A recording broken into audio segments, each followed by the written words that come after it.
The Moth by H.G. Wells.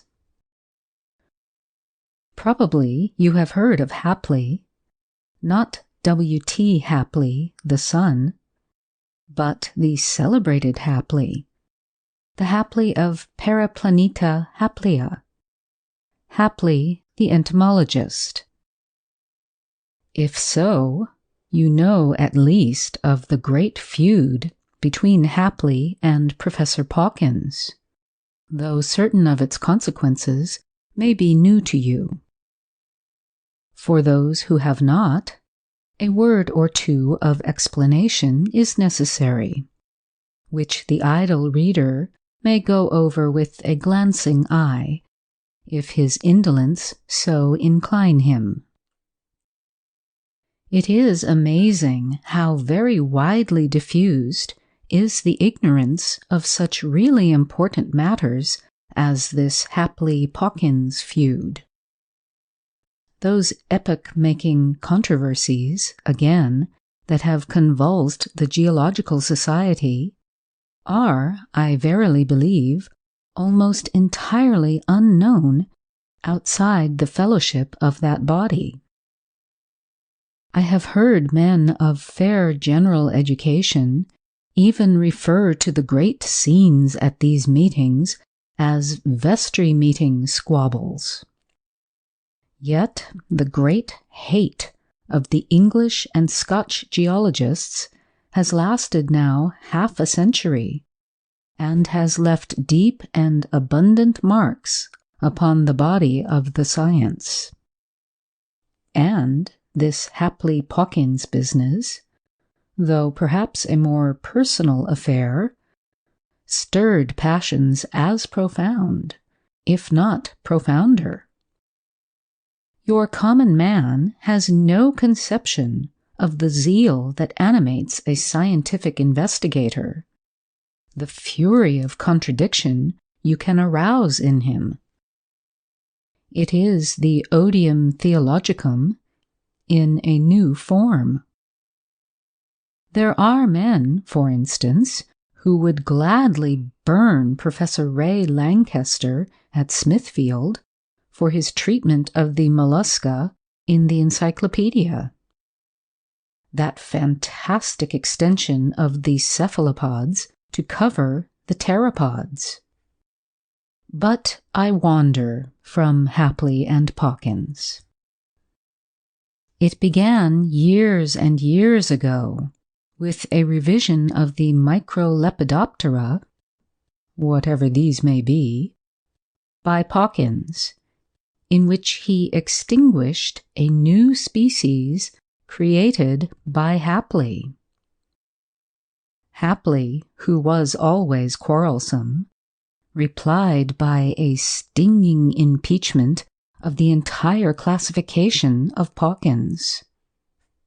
Remarks on a recent revision of Microlepidoptera. Quarterly Journal, Entomological Society, 1863. Pawkins, in his Rejoinder to Certain Remarks, etc., Ibidem, 1864, suggested that Hapley's microscope was as defective as his power of observation, and called him an irresponsible meddler. Hapley was not a professor at that time.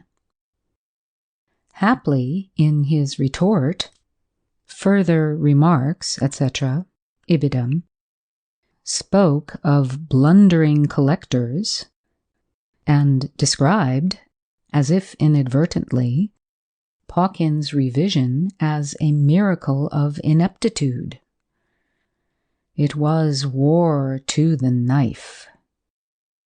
However, it would scarcely interest the reader to detail how these two great men quarreled, and how the split between them widened, until, from the Microlepidoptera, they were at war upon every open question in entomology. There were memorable occasions. At times, the Royal Entomological Society meetings resembled nothing so much as the Chamber of Deputies. On the whole, I fancy Pawkins was nearer the truth than Hapley. But Hapley was skillful with his rhetoric, had a turn for ridicule rare in a scientific man, was endowed with vast energy, and had a fine sense of injury in the matter of the extinguished species.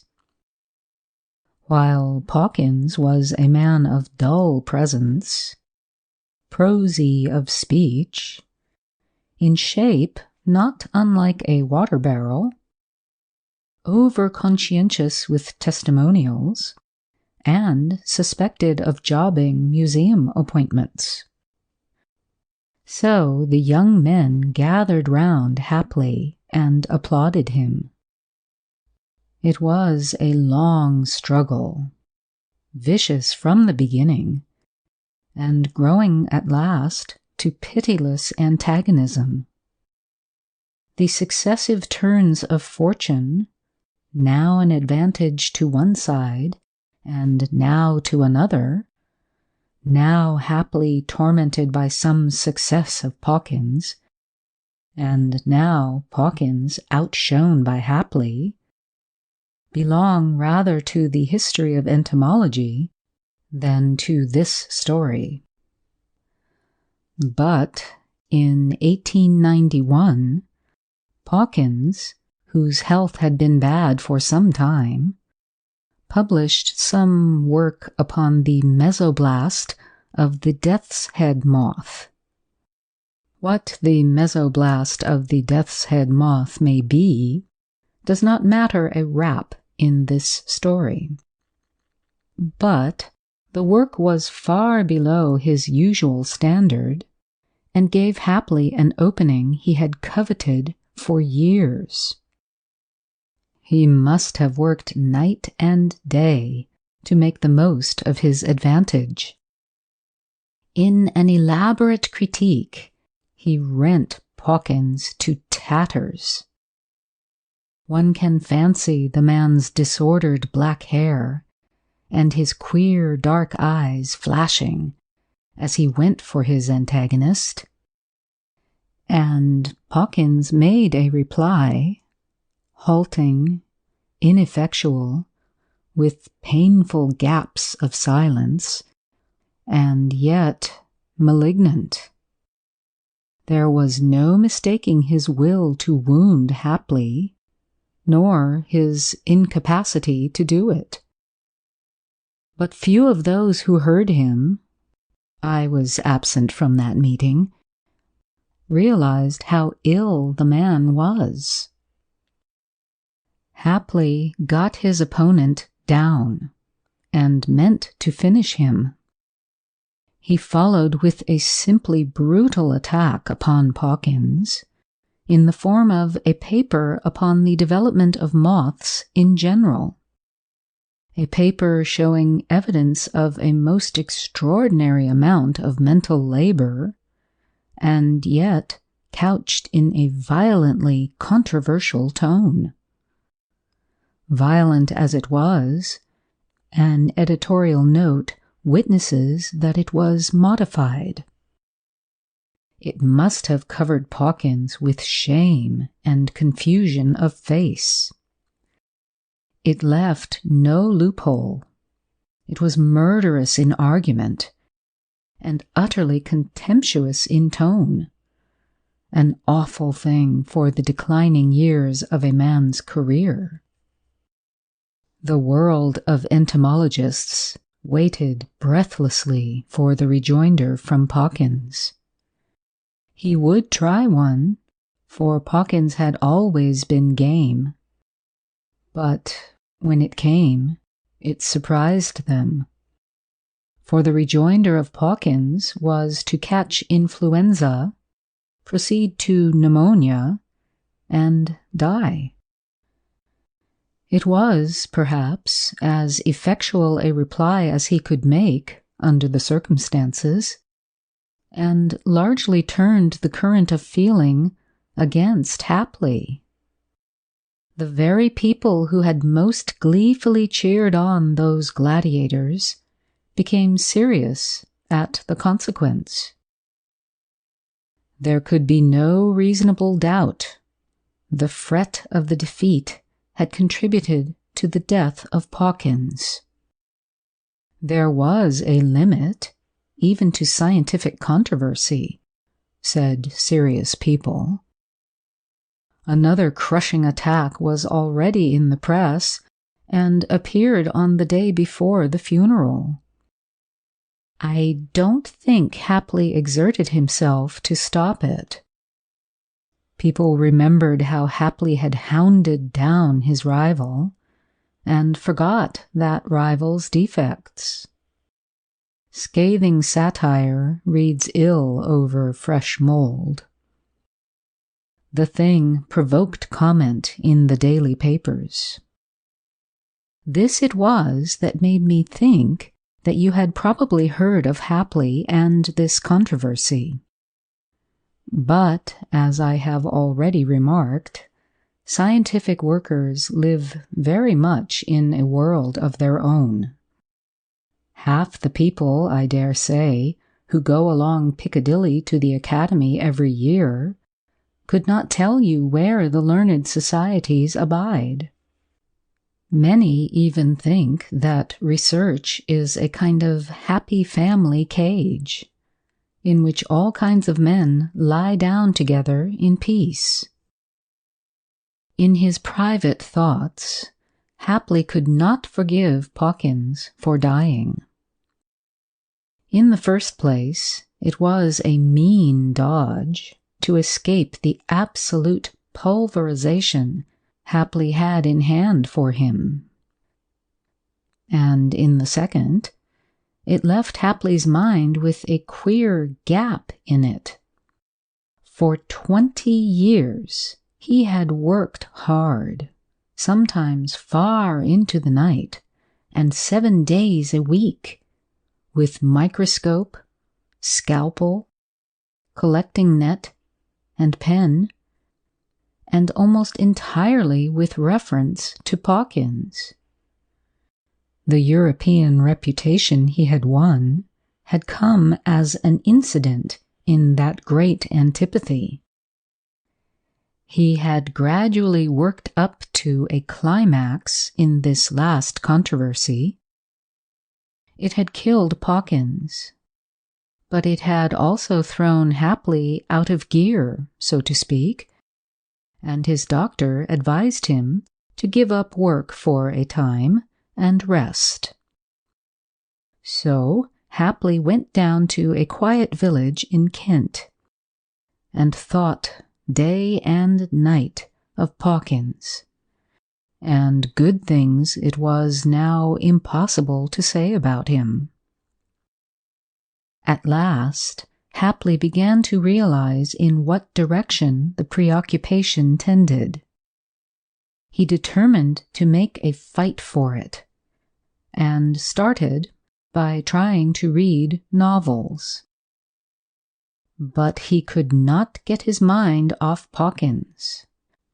White in the face, and making his last speech, every sentence a beautiful opening for Hapley.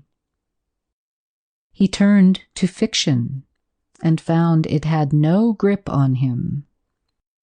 He read the Island Knights' Entertainments until his sense of causation was shocked beyond endurance by the bottle imp.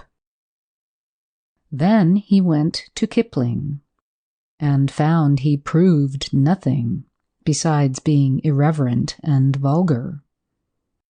These scientific people have their limitations. Then, unhappily, he tried Besant's Inner House, and the opening chapter set his mind upon learned societies and Pawkins at once. So Hapley turned to chess, and found it a little more soothing. He soon mastered the moves and the chief gambits and commoner closing positions, and began to beat the vicar. But then the cylindrical contours of the opposite king began to resemble Pawkins, standing up and gasping ineffectually against checkmate, and Hapley decided to give up chess. Perhaps the study of some new branch of science would, after all, be better diversion. The best rest is change of occupation. Hapley determined to plunge at diatoms, and had one of his smaller microscopes and Halibut's monograph sent down from London. He thought that perhaps if he could get up a vigorous quarrel with Halibut, he might be able to begin life afresh and forget Pawkins. And very soon he was hard at work in his habitual strenuous fashion at these microscopic denizens of the wayside pool. It was on the third day of the diatoms that Hapley became aware of a novel addition to the local fauna. He was working late at the microscope, and the only light in the room was the brilliant little lamp with the special form of green shade. Like all experienced microscopists, he kept both eyes open. It is the only way to avoid excessive fatigue. One eye was over the instrument, and bright and distinct before that was the circular field of the microscope, across which a brown diatom was slowly moving. With the other eye, Hapley saw, as it were, without seeing. He was only dimly conscious of the brass side of the instrument, the illuminated part of the tablecloth, a sheet of notepaper, the foot of the lamp, and the darkened room beyond. Suddenly, his attention drifted from one eye to the other. The tablecloth was of the material called tapestry by shopmen, and rather brightly colored. The pattern was in gold, with a small amount of crimson and pale blue upon a grayish ground. At one point, the pattern seemed displaced, and there was a vibrating movement of the colors at this point. Hapley suddenly moved his head back and looked with both eyes. His mouth fell open with astonishment. It was a large moth, or butterfly, its wings spread in butterfly fashion. It was strange it should be in the room at all, for the windows were closed. Strange that it should not have attracted his attention when fluttering to its present position. Strange that it should match the tablecloth. Stranger far that to him, Hapley, the great entomologist. It was altogether unknown. There was no delusion. It was crawling slowly towards the foot of the lamp. New genus, by heavens! And in England, said Hapley, staring. Then he suddenly thought of Pawkins. Nothing would have maddened Pawkins more. And Pawkins was dead. Something about the head and body of the insect became singularly suggestive of Pawkins, just as the chess king had been. Confound Pawkins, said Hapley. but I must catch this." And, looking round him for some means of capturing the moth, he rose slowly out of his chair. Suddenly the insect rose, struck the edge of the lampshade, haply heard the ping, and vanished into the shadow. In a moment, Haply had whipped off the shade, so that the whole room was illuminated. The thing had disappeared. But soon his practiced eye detected it upon the wallpaper near the door. He went towards it, poising the lampshade for capture. Before he was within striking distance, however, it had risen and was fluttering round the room. After the fashion of its kind, it flew with sudden starts and turns, seeming to vanish here and reappear there. Once Haply struck and missed, then again. The third time he hit his microscope. The instrument swayed, struck and overturned the lamp, and fell noisily upon the floor. The lamp turned over on the table, and, very luckily, went out. Haply was left in the dark. With a start, he felt the strange moth blunder into his face. It was maddening. He had no lights. If he opened the door of the room, the thing would get away. In the darkness, he saw Pawkins quite distinctly, laughing at him. Pawkins had ever an oily laugh. He swore furiously and stamped his foot on the floor. There was a timid rapping at the door. Then it opened, perhaps a foot, and very slowly.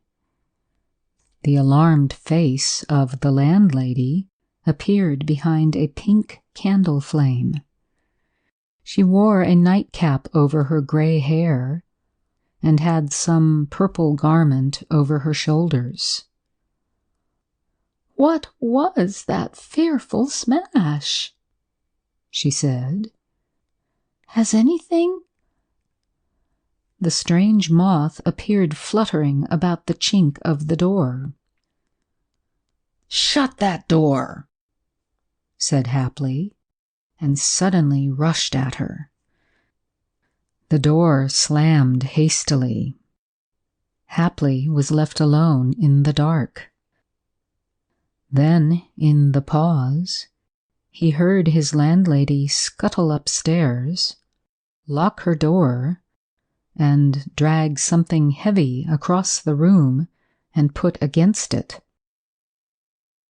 It became evident to Haply that his conduct and appearance had been strange and alarming.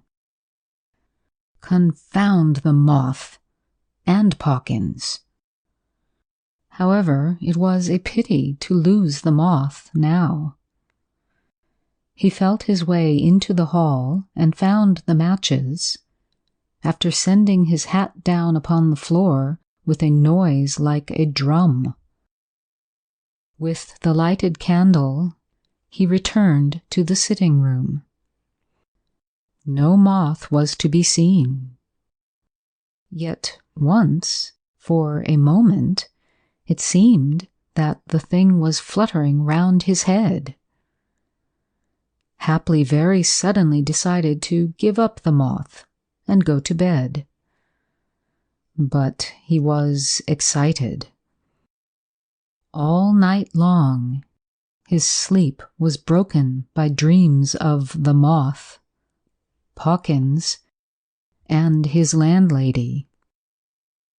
Twice in the night, he turned out and soused his head in cold water, One thing was very clear to him. His landlady could not possibly understand about the strange moth, especially as he had failed to catch it. No one but an entomologist would understand quite how he felt. She was probably frightened at his behavior, and yet he failed to see how he could explain it. He decided to say nothing further about the events of last night. After breakfast, he saw her in her garden and decided to go out and talk to reassure her. He talked to her about beans and potatoes, bees, caterpillars, and the price of fruit. She replied in her usual manner, but she looked at him a little suspiciously and kept walking as he walked, so that there was always a bed of flowers or a row of beans or something of the sort between them. After a while, he began to feel singularly irritated at this, and to conceal his vexation, went indoors, and presently went out for a walk. The moth, or butterfly, trailing an odd flavor of Pawkins with it, kept coming into that walk, though he did his best to keep his mind off it. Once he saw it quite distinctly, with its wings flattened out, upon the old stone wall that runs along the west edge of the park, but going up to it, he found it was only 2 lumps of gray and yellow lichen. "This," said Hapley, "is the reverse of mimicry. Instead of a butterfly looking like a stone, here is a stone looking like a butterfly." Once something hovered and fluttered round his head, but by an effort of will, he drove that impression out of his mind again. In the afternoon, Hapley called upon the vicar, and argued with him upon theological questions. They sat in the little arbor covered with briar, and smoked as they wrangled. "Look at that moth," said Hapley suddenly, pointing to the edge of the wooden table. "Where?" said the vicar. "You don't see a moth on the edge of the table there?" said Hapley. "Certainly not," said the vicar. Hapley was thunderstruck. He gasped. The vicar was staring at him. Clearly, the man saw nothing. "The eye of faith is no better than the eye of science," said Hapley, awkwardly. "I don't see your point," said the vicar, thinking it was part of the argument. That night, Hapley found the moth crawling over his counterpane. He sat on the edge of the bed in his shirt sleeves and reasoned with himself. Was it pure hallucination? He knew he was slipping, and he battled for his sanity with the same silent energy he had formerly displayed against Pawkins. So persistent is mental habit that he felt as if it were still a struggle with Pawkins. He was well versed in psychology. He knew that such visual illusions do come as a result of mental strain. But the point was, He did not only see the moth, he had heard it when it touched the edge of the lampshade, and afterwards when it hit against the wall, and he had felt it strike his face in the dark. He looked at it. It was not at all dreamlike, but perfectly clear and solid-looking in the candlelight. He saw the hairy body and the short, feathery antennae, the jointed legs, even a place where the down was rubbed from the wing. He suddenly felt angry with himself for being afraid of a little insect. His landlady had got the servant to sleep with her that night because she was afraid to be alone. In addition, she had locked the door and put the chest of drawers against it. They listened and talked in whispers after they had gone to bed, but nothing occurred to alarm them. About 11, they had ventured to put the candle out and had both dozed off to sleep. They woke up with a start and sat up in bed, listening in the darkness. Then they heard slippered feet going to and fro in Hapley's room. A chair was overturned, and there was a violent dab at the wall. Then a china mantel ornament smashed upon the fender. Suddenly the door of the room opened, and they heard him upon the landing. They clung to one another, listening. He seemed to be dancing upon the staircase. Now he would go down 3 or 4 steps quickly, then up again, then hurry down into the hall. They heard the umbrella stand go over and the fan light break. Then the bolt shot and the chain rattled. He was opening the door. They hurried to the window. It was a dim, gray night. An almost unbroken sheet of watery cloud was sweeping across the moon, and the hedge and trees in front of the house were black against the pale roadway. They saw Hapley, looking like a ghost in his shirt and white trousers, running to and fro in the road and beating the air. Now he would stop. Now he would dart very rapidly at something invisible. Now he would move upon it with stealthy strides. At last he went out of sight up the road towards the down. Then, while they argued who should go down and lock the door, he returned. He was walking very fast, and he came straight into the house, closed the door carefully, and went quietly up to his bedroom. Then everything was silent.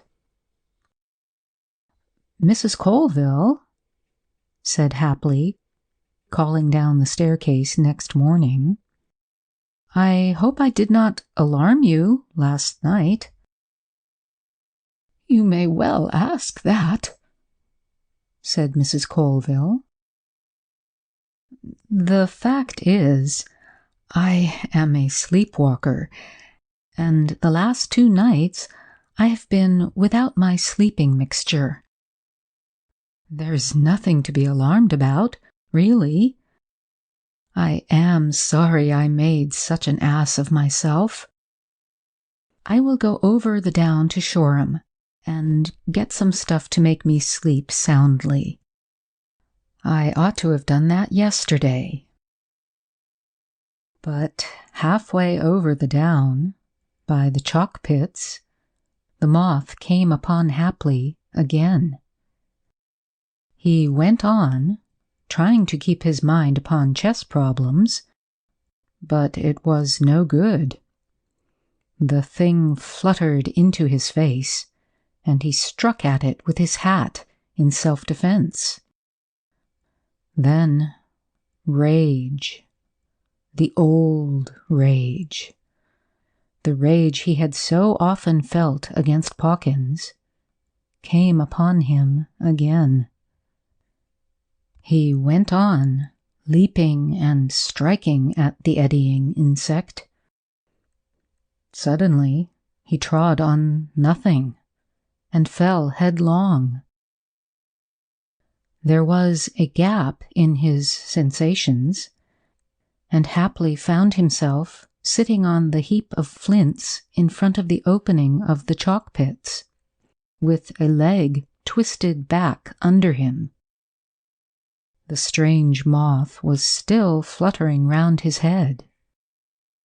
He struck at it with his hand, and, turning his head, saw two men approaching him. One was the village doctor. It occurred to Haply that this was lucky. Then it came into his mind with extraordinary vividness that no one would ever be able to see the strange moth except himself, and that it behoved him to keep silent about it. Late that night, however, after his broken leg was set, he was feverish and forgot his self-restraint. He was lying flat on his bed, and he began to run his eyes round the room to see if the moth was still about. He tried not to do this, but it was no good. He soon caught sight of the thing resting close to his hand by the nightlight on the green tablecloth. The wings quivered. With a sudden wave of anger, he smote at it with his fist, and the nurse woke up with a shriek. He had missed it. "That moth," he said, and then, "It was fancy, nothing." All the time, he could see quite clearly the insect going round the cornice and darting across the room. And he could also see that the nurse saw nothing of it and looked at him strangely. He must keep himself in hand.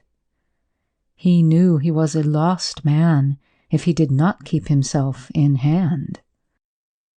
But as the night waned, the fever grew upon him, and the very dread he had of seeing the moth made him see it. About 5, just as the dawn was gray, he tried to get out of bed and catch it, though his leg was afire with pain. The nurse had to struggle with him. On account of this, they tied him down to the bed. At this, the moth grew bolder, and once he felt it settle in his hair. Then, because he struck out violently with his arms, they tied these also. At this, the moth came and crawled over his face, and Haply wept, swore, screamed, prayed for them to take it off him, unavailingly. The doctor was a blockhead, a just qualified general practitioner, and quite ignorant of mental science. He simply said there was no moth. Had he possessed the wit, he might still, perhaps, have saved Haply from his fate by entering into his delusion and covering his face with gauze, as he prayed might be done. But, as I say, the doctor was a blockhead, and until the leg was healed, Haply was kept tied to his bed, and with the imaginary moth crawling over him. It never left him while he was awake, and it grew to a monster in his dreams. While he was awake, he longed for sleep, and from sleep he awoke screaming. So, now, Haply is spending the remainder of his days in a padded room, worried by a moth that no one else can see. The asylum doctor calls it hallucination. But Haply, when he is in his easier mood and can talk, says it is the ghost of Pawkins, and consequently a unique specimen, and well worth the trouble of catching. End of The Moth by H.G. Wells. Recording by Louise J. Bell. Sebastopol, California.